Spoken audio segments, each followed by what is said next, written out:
안녕하세요. 박지영 변호사입니다. 오늘은 추심에 대해서 좀 알아볼 텐데요.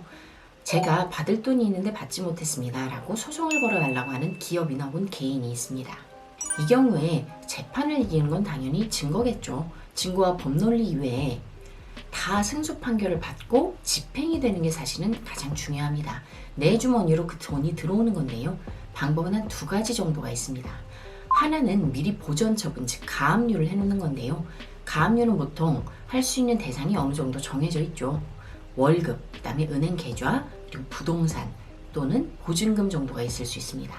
보증금의 경우에는 그 월세나 전세가 만료되는 시점이 아니라면 받을 수도 없거니와 미리 보전 처분을 해놓게 되면 채무자가 월세를 내지 않고 해당 보증금을 전부 소멸시키는 방식으로 해서 마지막에 결국은 채권자가 직접 받을 돈이 없을 수가 있습니다. 그래서 이 부분은 좀 주의가 필요하고요. 월급이나 혹은 사업자들의 경우 사업 계좌를 가압류해 놓으면 아주 효과가 좋습니다. 물론 이 경우에 항상 놓치시는 부분이 있는데요. 월급이나 이런 사업 계좌 같은 경우는 채무자에게 너무 중요한 부분이기 때문에 이 소송이 채무자가 무조건 진다는 보장이 없지 않습니까? 아직은 뚜껑을 열기 전이니까요. 가압류를 한다면. 그렇기 때문에 담보를 조금 많이 요구하는 부분이 있습니다. 예를 들어서 내가 청구하는 소송 금액의 한 20% 정도를 요구하는데요. 다 현금으로 하실 필요는 없고 반 정도는 현금으로 하지만 내야 합니다. 그런 부분을 감안해서 진행을 하셔야 되고요. 그리고 또 하나는 은행을 묶었을 때 상대가 어떤 은행을 쓰는지 잘 모르는 경우가 있습니다.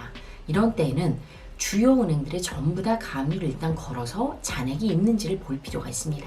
이런 경우 좀 절차가 복잡하기도 하기 때문에 적어도 어느 은행을 쓰는지 정도는 알아두시면 좋습니다. 다음으로는 사기죄로 고소를 하는 방법이 있습니다.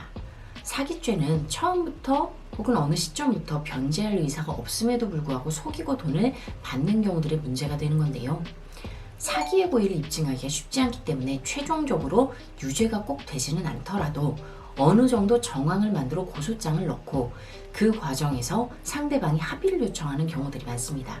돈을 갚는 거죠. 근데 정말로 돈이 없는 때에는 보증을 서라고 하면서 기업 대표가 혹은 다른 그 자력이 있는 사람들의 보증을 서게끔 하는 그러한 서류를 만들어 두는 것이 방법입니다.